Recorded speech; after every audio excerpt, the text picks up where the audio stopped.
C'est bon pour moi, Adeline. D'accord. Donc, bonjour à tous et bienvenue à ce nouveau webinaire, le deuxième qu'on fait. Donc, celui-ci va traiter de l'évolution du régime fiscal des meublés de tourisme et les évolutions juridiques qui vont être applicables à partir de maintenant, de 2025.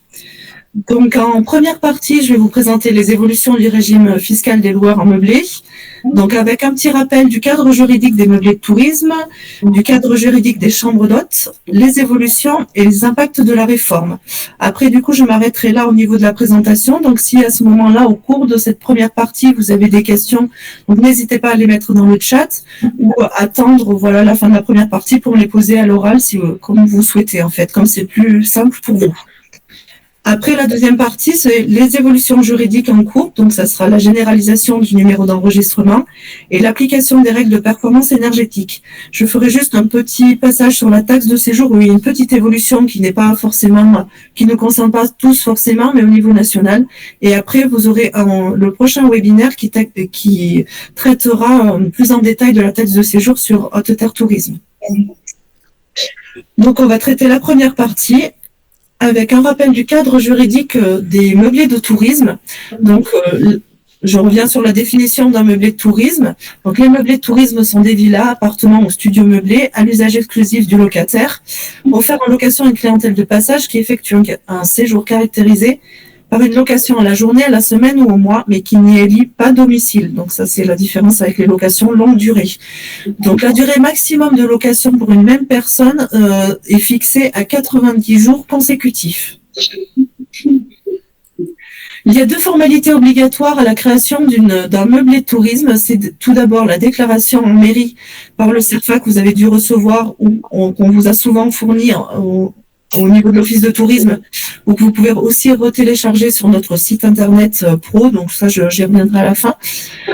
Donc vous avez cette possibilité-là du CERFA, donc cette déclaration en mairie se fait dans les 15 jours suivant la mise en location de votre meublé. Et vous avez une deuxième déclaration à faire auprès du centre des formalités des entreprises, c'est-à-dire en vous connectant sur le site de l'INPI, qui va vous permettre en fait d'avoir un numéro SIRET, que vous soyez professionnel ou non professionnel. Démarche et pour tous les meublés, c'est la même démarche en fait. Donc là, je vous ai mis un petit guide, des liens en fait pour aller sur les sites concernés pour faire vos déclarations. Et à la fin, vous avez un petit guide de formalités pour créer votre espace sur le site de l'INPI. Après, je reviens donc sur les chambres d'hôtes, pareil, avec donc ce sont des chambres, une définition, chambre meublée située chez l'habitant, qui offre des prestations à la différence d'un meublé, donc qui offre des prestations comme les petits déjeuners, fourniture du linge, accès à une salle de bain, etc., avec un maximum d'accueil au niveau des chambres, 5 chambres et 15 lits, sinon on passe à un établissement recevant du public plus élargi avec des commissions de sécurité, donc c'est autre chose. Et vous avez la surface minimale de chaque chambre doit être au minimum 9 mètres carrés avec une hauteur sous plafond de 2,20 mètres. Donc ça, c'est la définition, le cadre juridique des chambres d'hôtes. Une formalité aussi obligatoire pour les chambres d'hôtes avec une déclaration en mairie, donc c'est pas tout à fait le même CERFA, donc vous avez les références et vous pouvez le télécharger. Pareil, les mêmes obligations que les meublés de tourisme, donc obligatoires dans les 15 jours suivant la mise en location, et puis possibilité de remplir le formulaire en ligne, et la déclaration aussi auprès de l'INPI. Alors, donc, je passe donc sur les différents régimes fiscaux dans lesquels vous pouvez être selon votre situation.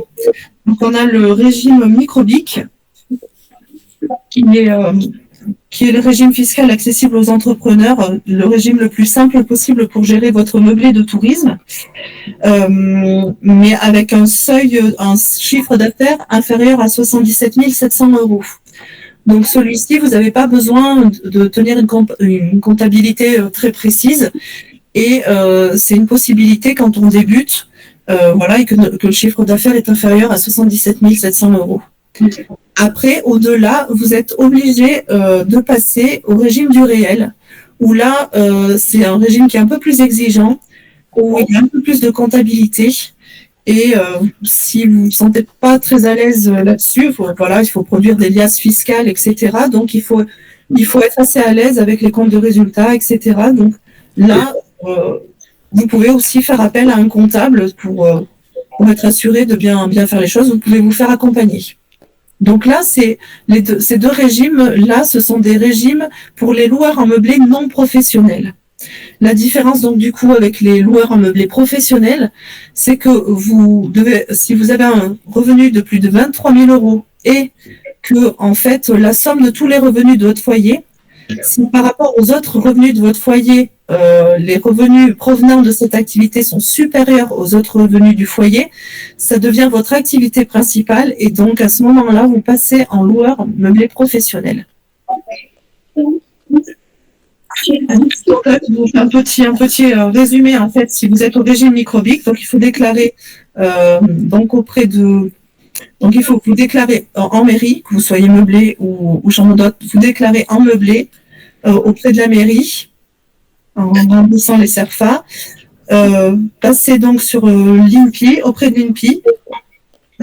Et après, selon si vous choisissez tel régime, soit le microbique ou le réel, bon voilà, ça va changer au niveau de la comptabilité. Et sur le régime du réel, la nouveauté, c'est qu'en fait, il y a une déduction des amortissements du bien et des travaux.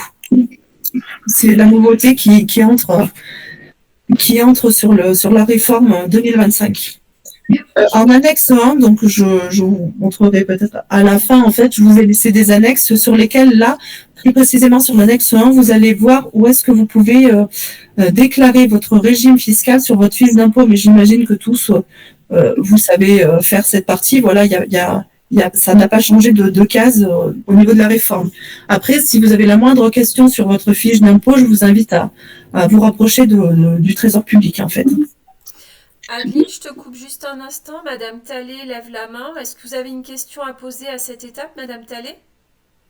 Oui, merci beaucoup. J'aurais aimé reprendre lorsque vous parlez des loueurs meublés professionnels. Oui.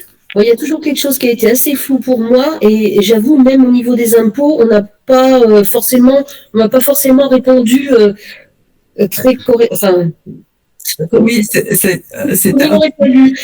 Alors, en fait, on m'avait dit que le revenu était de 23 000. Oui. Mais il n'y avait pas le « et ». Voilà. En fait, oui. Oui, c'est ça que je ne comprends pas. En fait, maintenant, enfin, les deux critères obligatoires pour être loueur en meublé professionnel, c'est les revenus supérieurs à 23 000 euros et si votre revenu, au niveau de votre foyer fiscal, si les revenus de vos locations de meublé sont supérieurs aux autres revenus du foyer, ça devient votre activité principale. Et donc, du coup, vous êtes considéré comme loueur en meublé professionnel. Mais c'est quand même rare. Enfin, vous, à votre niveau, je pense pas avec deux meublés. Voilà, je pense qu'il faut avoir plusieurs structures, plusieurs meublés pour arriver. Voilà, souvent, ce sont des revenus complémentaires. Donc, du coup, c'est rare quand on a des loueurs en meublé professionnel, sauf pour des grosses structures, par exemple. Mm-hmm. Parce que quand on n'a pas d'autres revenus professionnels, justement, et qu'on est en LMNP, si on dépasse pas les 23 000, si on dépasse les 23 000, on est considéré toujours en LMNP? Alors là, c'est ça? Oui, ben normalement, oui. Ouais. Si vous n'avez pas d'autres revenus et que c'est exclusivement vos revenus, oui. Alors, ça serait nouveau? Alors là, sur le réel, ça, je sais pas. C'est ce qu'on nous a présenté, oui, récemment avec une formation. Oui, lors de la formation, on nous a présenté ça comme ça. Donc oui, effectivement, enfin, ça serait ça maintenant. Vraiment, c'est deux critères en fait. Ouais, d'accord. Merci. Est-ce qu'il y a d'autres questions? Non, c'est bon, je continue. Alors, je vais repasser du coup. Donc là, on va arriver sur la première évolution. Donc ces évolutions, elles concernent vos revenus 2025. Et donc du coup, dans votre prochaine fiche d'impôt, donc au mois de mai 2026, il faudra faire attention. Alors quand vous aurez rempli les cases en fait sur votre fiche d'impôt, quand vous verrez dans l'annexe, où on vous rappelle dans l'annexe 1 où déclarer donc ces chiffres-là. Après, c'est le Trésor public, enfin les impôts qui déduisent et qui font les bons abattements. Donc c'est juste à vous de voir si ça a été appliqué, mais en principe, c'est les impôts qui vous font l'abattement automatiquement. Donc là, en fait, la différence entre 2025 et après, avant 2025 et en 2025, c'est que pour les meublés classés, on passe de l'abattement sur les revenus à l'impôt sur le revenu, on passe de 71 à 50%. Pour les non classés, on passe de 50 à 30%. Et les chambres d'hôtes, c'est comme les meublés classés. Donc, il y a une grosse baisse concernant les meublés non classés. Je pense, voilà, pour inciter à ce qu'il y ait des meublés classés et peut-être monter en gamme au niveau des classements. Et les raisons invoquées par le législateur, ce serait l'augmentation des recettes fiscales et rééquilibrer le marché locatif en faveur des locations longues. Donc là, c'est aussi pour essayer de maîtriser dans les zones tendues qu'il n'y ait pas trop de meublés de tourisme contre des meublés longue durée, en fait. C'est surtout aussi pour ça. Donc voilà, donc si vous êtes non classé, vous êtes aussi désavantagé puisque l'abattement sur de l'impôt sur le revenu est plus grand en fait, voilà. plus réduit. Pardon. Donc il n'y a pas de changement sur les revenus 2024, voilà, déclaré en 2025. C'est vraiment à partir de votre prochaine fiche d'impôt pour 2026. La deuxième évolution, c'est que le plafond du régime microbique passe de 188 700 € à 77 700 €. Donc quand vous êtes au régime microbique et que vous dépassez le plafond de 77 700 €, il faut passer au régime du réel. Donc, comme je vous l'ai expliqué tout à l'heure. Et pour les meublés, c'est à partir de les non classés, c'est à partir de 15 000 €. Donc les chambres d'hôtes, c'est pareil que les meublés classés. Donc voilà, il y a une très forte baisse du plafond pour les meublés non classés. Donc voilà, il va falloir, ça nécessite que vous fassiez très attention à ça et qu'en 2026 vous réfléchissiez pour le passage au réel.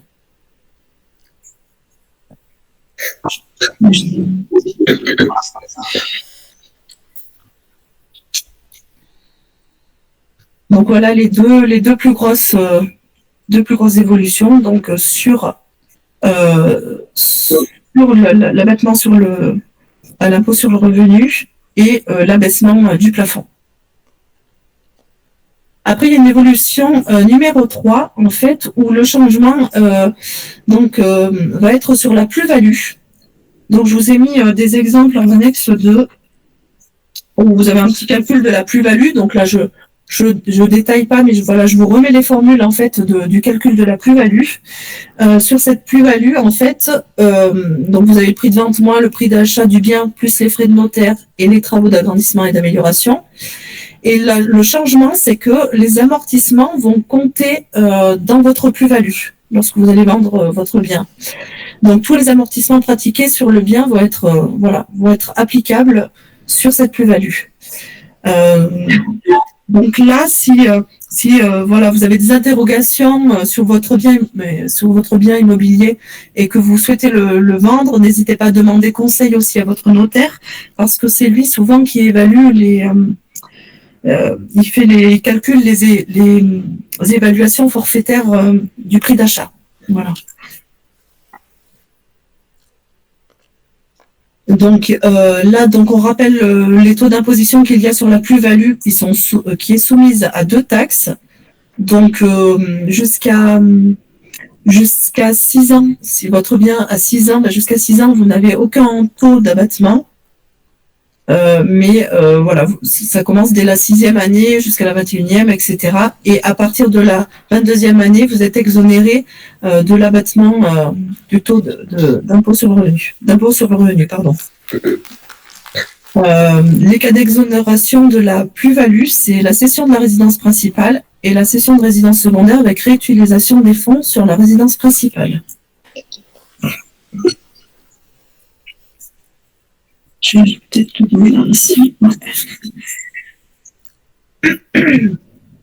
Donc, on va voir ensuite, là, sur cette partie-là, les impacts de cette réforme. Donc, sur le premier impact, c'est l'augmentation de l'impôt sur le revenu en microbique. Donc là, j'ai donné un exemple de chiffrage. Peut-être on ira voir à la fin si vous souhaitez avoir le détail, si vous souhaitez qu'on en discute.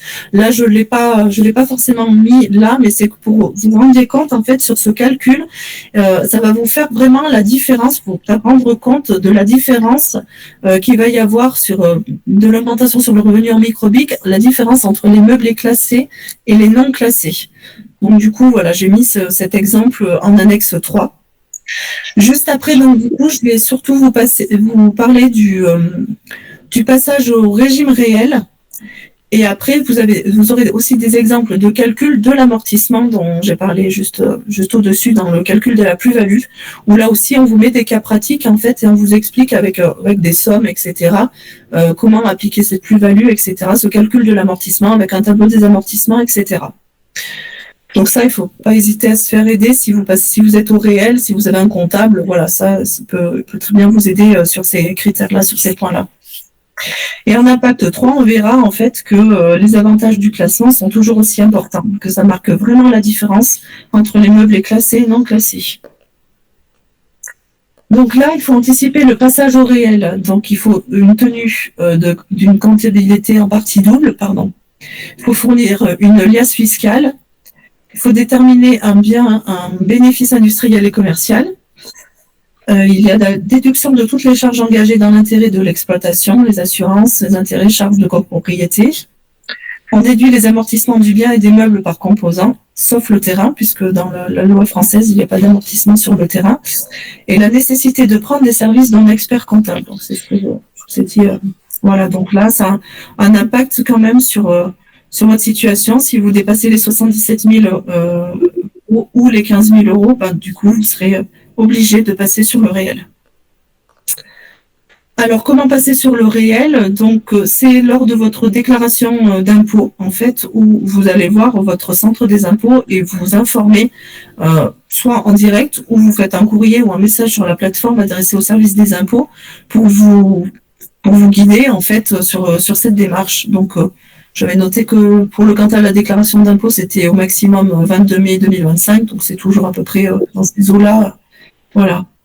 Et si vous, au contraire, vous voulez revenir sur le microbique, ben c'est la même procédure, en fait. Il faut vous rapprocher du centre des impôts. Alors voilà, les avantages du classement. Donc, un abattement de 50% au lieu de 30% sur le microbique quand vous êtes classé et non professionnel. Un seuil de microbique de 77 000 euros au lieu de 15 000 euros pour les non classés. La possibilité d'adhérer à l'Agence nationale des chèques vacances et de prendre les chèques vacances. Donc là, l'Agence nationale ne prend que les meublés classés pour attribuer les chèques vacances. Une meilleure lisibilité de l'offre et une garantie de qualité pour le client. Une meilleure promotion par l'Office de tourisme. Et si les loyers supérieurs à 23 000 euros, le loueur est assujetti aux charges sociales.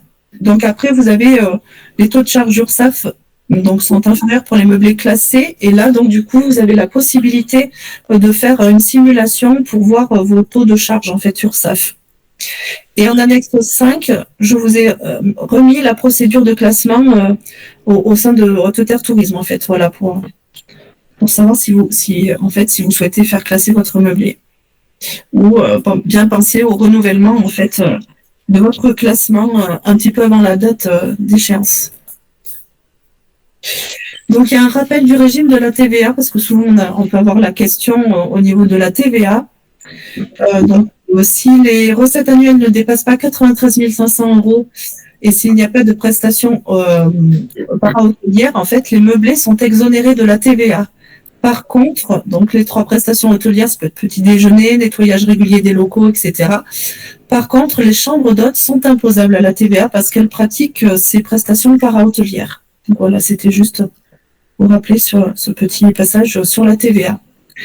Donc voilà, sur cette slide, vous avez une synthèse de la première partie avec les taux d'abattement, donc un rappel des taux d'abattement à l'impôt sur le revenu et les plafonds selon si vous êtes classé ou non classé. Et donc du coup, là, je reviens sur l'obligation de passer au réel dès que vous dépassez ces revenus, en fait. Donc voilà sur la première partie. On va savoir si vous êtes...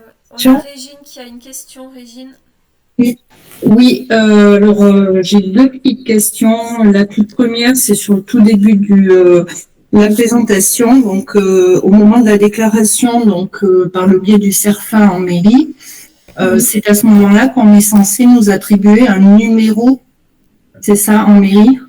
Oui, alors ce numéro, des fois, il vous est demandé sur les plateformes. Enfin, jusque-là, en fait, ils ont été... c'est ce numéro d'enregistrement en fait qui va être demandé, qui va être étendu à toute la France. Donc ça, je vais en parler dans la deuxième partie. Mais ce numéro, oui, en fait, il doit vous suivre comme le numéro d'enregistrement, il doit être sur vos dossiers en fait. À chaque fois, ouais, il doit suivre le meublé en fait. Alors, je pense qu'il y a des mairies, du coup, peut-être à informer ou à former sur le sujet, parce que, pour le coup, moi, bien que la déclaration ait été faite, je n'ai toujours pas de numéro d'enregistrement plus de 3 ans après, quoi. Mais je pense qu'en fait, de toute façon, maintenant, je pense qu'on va pas insister, puisque à partir de 2026, il va y avoir le numéro d'enregistrement, et en fait, ces CERFA vont disparaître. D'accord, donc ça va supposer une nouvelle démarche ou... Oui, les dossiers existants vont être systématiquement traités. Oui, je vais vous en parler, ouais, dans la deuxième partie, en fait, du numéro d'enregistrement. Ouais, je vais vous dire, ouais. Ok. Et ma seconde question, donc, qui est plus de l'ordre d'une remarque générale, qui porte sur le classement. Donc, sur le fond, je suis tout à fait d'accord pour favoriser effectivement les hébergements classés. Ça tire vers le haut, effectivement, le marché, on va dire, et l'offre d'hébergement. Cependant, il y a quand même un vide par les hébergements insolites. Nous ne rentrons dans aucun classement. Et donc, il n'y a pas de fondation. Oui, il n'y a pas de fondation en fait sur les hébergements, certains hébergements touristiques. Voilà. Et pour le coup, dans le cas des évolutions fiscales, nous sommes fortement défavorisés. Et nous défavorisons aussi nos clients, puisque la taxe de séjour, on aura l'occasion d'en reparler s'il doit y avoir un sujet spécifique. Pour le coup, on arrive au taux le plus élevé, au prix le plus élevé sur l'application de la taxe de séjour, ce qui peut parfois surprendre et fortement augmenter, on va dire, le tarif à la nuitée. Ouais, et ça, j'ai pas de réponse, mais je peux me renseigner, voir s'il y a eu une réflexion, oui, voilà, pour ces hébergements insolites, oui, qui ne peuvent pas faire classer parce qu'ils n'ont pas des fondations, voilà, ils n'ont pas de fondation, ouais. Donc oui. Je peux me renseigner, on va prendre les questions et puis... Après, oui, avoir une évolution au niveau national ou autre. Désormais, l'hébergement insolite, c'est plus, je veux dire, en soi, ça n'a plus rien d'insolite vu la quantité qu'il y a. Pour le coup, voilà, quand même une défaveur dans la mesure où on ne peut pas prétendre à un quelconque classement, quoi. Et oui, ouais. Donc ça, oui, je chercherai si je trouve plus de réponses par rapport à cette question, et après je vous ferai un retour aussi un peu sur donc ce document sera aussi, je vous l'enverrai et j'essaierai de répondre en même temps aux questions auxquelles j'aurais pas pu répondre aujourd'hui. Je vais faire des petites recherches, etc. Et après, oui, c'est aussi peut-être de nous poser la question en interne et voir avec Marie qui gère la taxe de séjour si elle peut vous apporter les réponses dans un prochain webinaire aussi, quoi. Voilà. Très bien, merci. Merci. Nous avons une autre question, Monsieur Dossier. C'est Madame. Madame, pardon, j'ai Eric Dossier qui s'affiche. Oui, c'est mon époux. Alors moi, ma question, c'est par rapport donc microbique ou réel. Pour l'instant, on avait été prendre conseil auprès d'un comment dire, un expert comptable, et il savait pas encore trop bien nous dire comme on a des travaux, donc évidemment que certains que l'on fait faire, pour que l'on puisse les déduire en charge. Alors, est-ce que c'est alors qu'on n'est pas du tout au-dessus des 22 000 euros, hein. Donc voilà, on est encore indécis sur les deux situations. Qu'est-ce que vous nous conseillez, Lydie? Moi, je me rangerai à l'avis de votre expert comptable quand même, parce qu'il suit votre comptabilité. Il est plus à même peut-être de voir, voilà, après, par rapport à l'amortissement aussi, il faudra voir, parce que tous les travaux, etc., ça va rentrer en compte aussi dans votre amortissement. Donc, est-ce que c'est pas intéressant après, oui, après sur la plus-value, mais de passer en réel, du coup. Oui. Au moins pendant les 3-4 premières années, quoi. Oui, voilà. Après, vous avez vu qu'en fait, si au bout d'un moment vous voulez plus être en réel, il est possible en fait de retourner en microbique, hein, selon la situation. Vous pouvez faire un test, mais vous pouvez aussi revenir en arrière en fait. Donc il n'y a rien de. Vous pouvez, voilà, si vos revenus dépassent les 77 000 euros, oui, vous pouvez. Non, on n'est pas du tout là. 15 000 euros, voilà, mais je veux dire, voilà, c'est vraiment le plafond limite. Après, si vous souhaitez rester en microbique et que, voilà, c'est tout à fait possible du moment que vous dépassez pas ce plafond, quoi.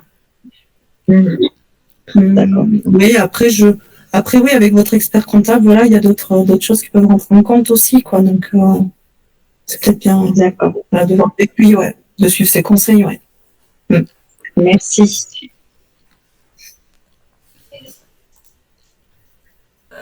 Je pense qu'on peut continuer, passer à la partie 2 s'il n'y a plus de questions. D'accord. Oui. Donc là, les autres évolutions juridiques, donc ça va être tout d'abord la généralisation du numéro d'enregistrement. Donc jusqu'ici, donc voilà, c'était le CERFA qui faisait la déclaration, enfin qui prouvait que vous aviez un hébergement et donc la déclaration en mairie. Donc les communes auront la possibilité donc d'instaurer un numéro d'enregistrement, ce qui est le cas actuellement dans certaines villes, donc de plafonner à 120 jours la durée de location annuelle des résidences principales. L'objectif de la loi, c'est la réduction de la tension immobilière, donc c'est dans les zones tendues, dans les grandes villes où la location saisonnière de tourisme dépasse les locations à l'année, donc du coup il y a un problème d'hébergement de personnes à l'année.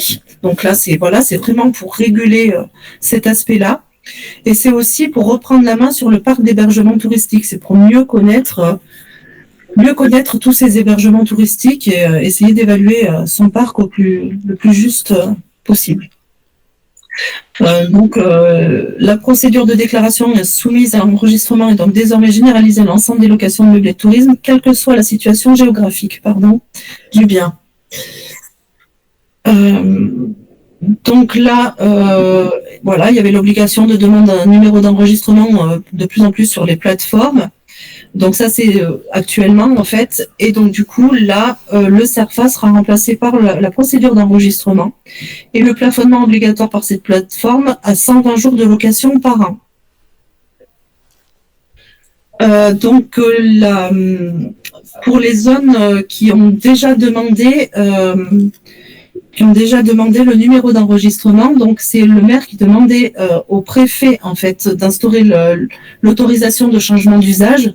Donc, le changement d'usage, c'est quand une personne veut passer sa résidence secondaire en location touristique, par exemple. Donc là, c'est ça. Et donc, du coup, le préfet prend un arrêté instituant l'autorisation de changement d'usage sur le territoire. Donc, cette partie-là, elle sera supprimée. En fait, cette décision, elle sera plus prise par le préfet, mais directement par le maire et son conseil municipal, qui prendra une délibération instituant la procédure de changement d'usage et d'enregistrement des meublés de tourisme. Donc, de ce qui est dit actuellement, ce sera à la commune de mettre en place un téléservice dédié à l'enregistrement de location. Et en fait, on ne sait pas plus en fait sur la procédure actuellement. Voilà, on sait que les communes devront faire quelque chose, devront proposer un téléservice. Mais on ne sait pas s'il y aura certainement du personnel formé, mais si ça peut aussi incomber aux offices de tourisme, en fait, d'informer leur hébergement. Ce qui paraîtrait aussi logique, c'est que bon, déjà au niveau du CERFA, c'est un peu compliqué dans les mairies parce que toutes les mairies maîtrisaient pas cet aspect, n'avaient pas forcément les informations. Donc nous, on a essayé d'informer les mairies là-dessus. Mais là, du fait que c'est quand même quelque chose qui va rentrer en vigueur et qui va être obligatoire, donc les mairies devront connaître en fait ce téléservice. Donc la seule inconnue, c'est de savoir qui sera formé, si les offices de tourisme aussi seront concernés pour informer leurs propres hébergeurs. Donc là, je vous ai mis juste un lien sur le site pour voir, pour faire le test. Bon, là, sachant que nous, le Cantal, on n'est pas en zone tendue, on en est loin, mais voilà, c'est pour vous donner une indication. Si jamais vous souhaitez investir dans l'immobilier dans d'autres zones de la France et mettre votre bien en location touristique, voilà, vous pouvez faire le test de savoir dans quelle zone vous pouvez ou pas ouvrir votre prochain meublé, par exemple. Pardon.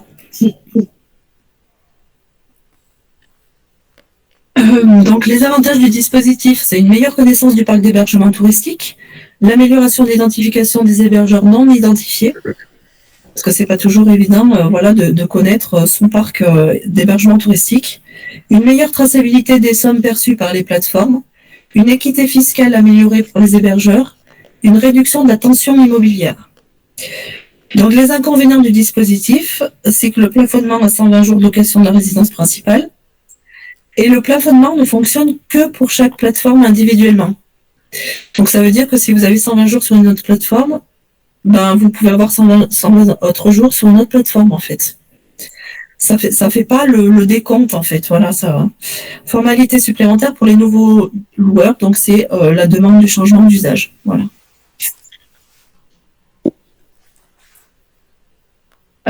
Donc, du coup, cette généralisation du numéro d'enregistrement, au plus tard, elle devra rentrer en vigueur le 20 mai 2026. Donc, avec l'obligation de déclarer sur un téléservice national. Donc ça, je pense que vous pourrez le faire de chez vous ou en mairie. Parce qu'il faudra demander aussi le numéro d'enregistrement. Donc ça, ce numéro, donc du coup, devra être présent sur toutes les annonces de location de votre meublé de tourisme. Et les communes ont la possibilité d'abaisser le nombre maximal de jours à 90 jours. Donc c'est une mesure aussi qui est rentrée en vigueur au 1er janvier 2025. Donc là, si dans les zones tendues, il voit qu'il y a trop de location saisonnière, voilà, la limite peut être baissée à 90 jours de location par meublé.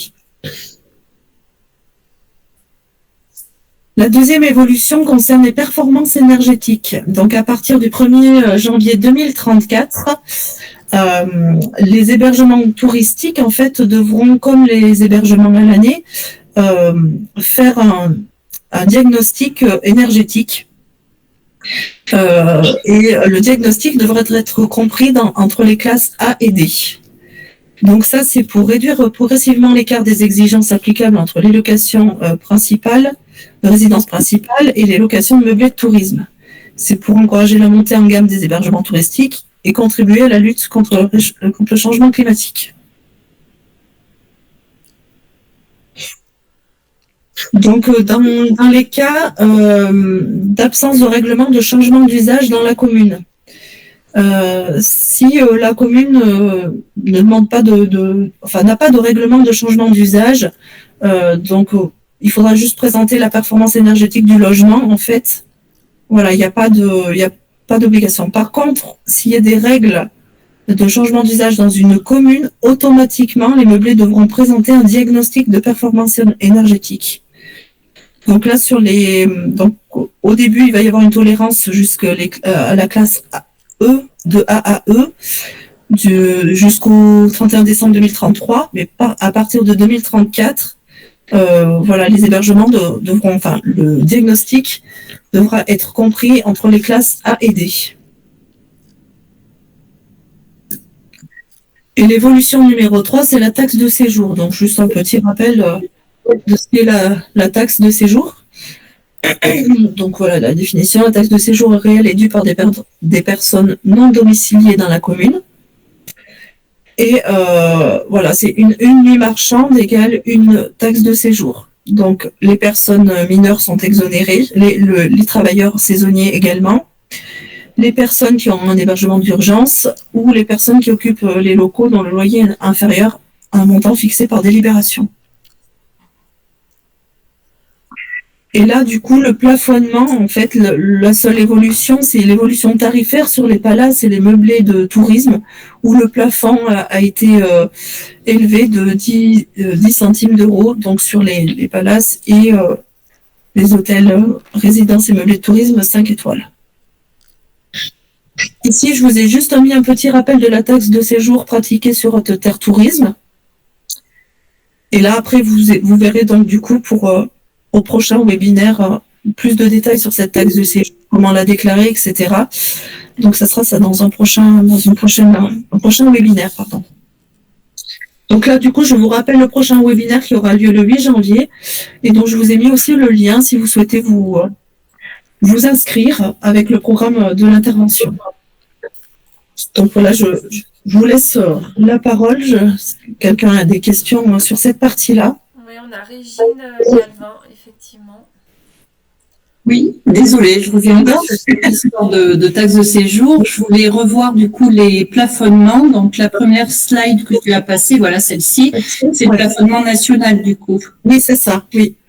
Du coup, le plafonnement Haute Terre Tourisme, il est supérieur au plafonnement national? Eh ben oui, c'est ce que j'ai vu quand j'ai mis ma slide, effectivement. Donc là, je ne sais pas pourquoi, il faudra voir avec Marie. Donc ça, je me le suis noté aussi. Je sais pas, Anne-Julie, je verrai peut-être avec Marie, du coup, pour voir l'explication, en fait. Oui, je pense que Marie saura effectivement pourquoi Oui. là-dessus. Et ça, je vous le noterai aussi dans les réponses aussi. Effectivement, quand j'ai comparé les nôtres, j'ai vu. Je demande à Marie. Bon, merci pour l'info à venir. Merci.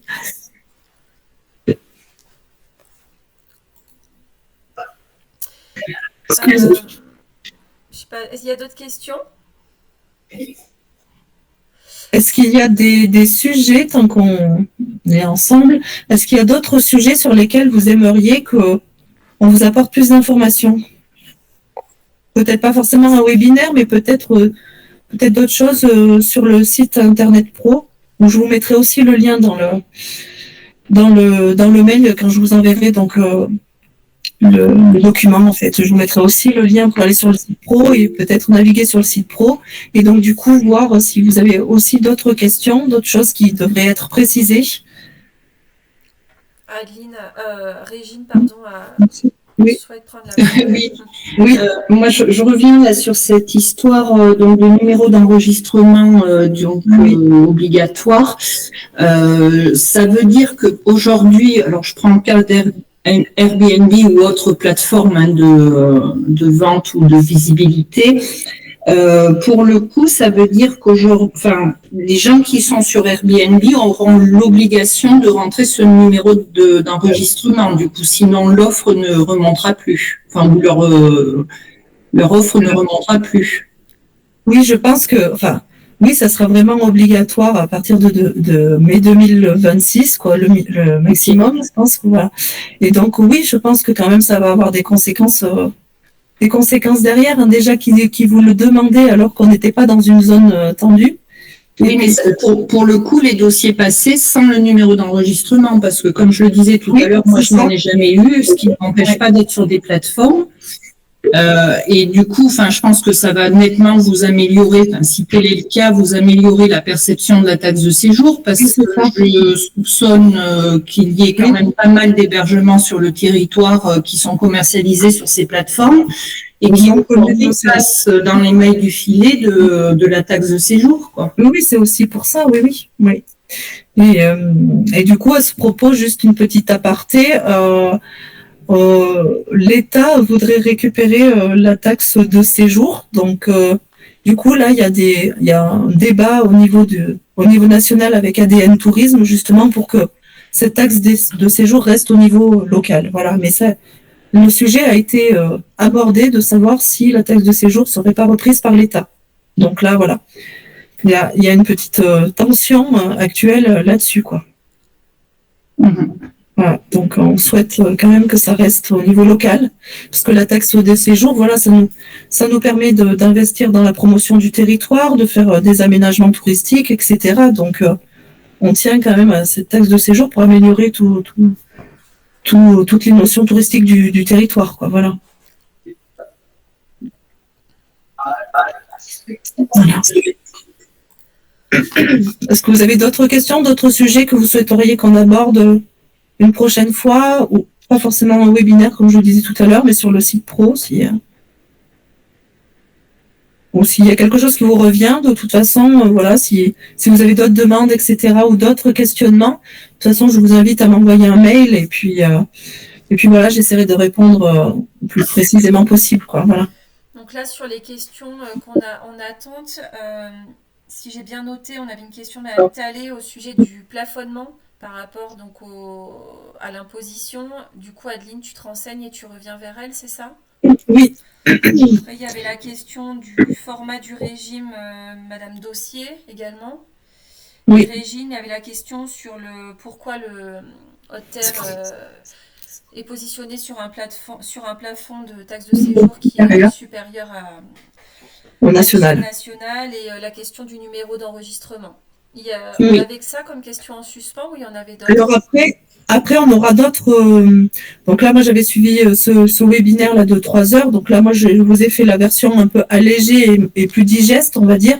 Après, je vous invite à regarder les annexes où j'ai mis les exemples en fait qu'on avait eu sur cette formation pour le calcul de la plus-value, l'amortissement et tout ça, pour vous donner, voilà, pour faire vous de votre côté des simulations si vous souhaitez. Mais du coup, on nous a laissé entendre qu'on reviendrait aussi vers nous au niveau national pour nous informer un peu plus de ce numéro d'enregistrement, parce que pour l'instant, on n'avait pas d'informations sur la procédure de qui, on sait que c'était les services par les communes, mais qui va le gérer exactement, etc. L'accompagnement des professionnels sur chaque territoire, etc. Ça, on n'a pas de réponse encore, en fait, là-dessus. Donc, je pense que dans le courant du printemps 2026, à mon avis, on reviendra vers vous pour vous apporter un peu plus de précision sur cette partie-là. Très bien. Voilà. Très bien, ben merci. Merci à vous. Merci d'être là. Merci. Merci, bonne journée. Merci. Merci. Au revoir. Au revoir. Au revoir. Au revoir.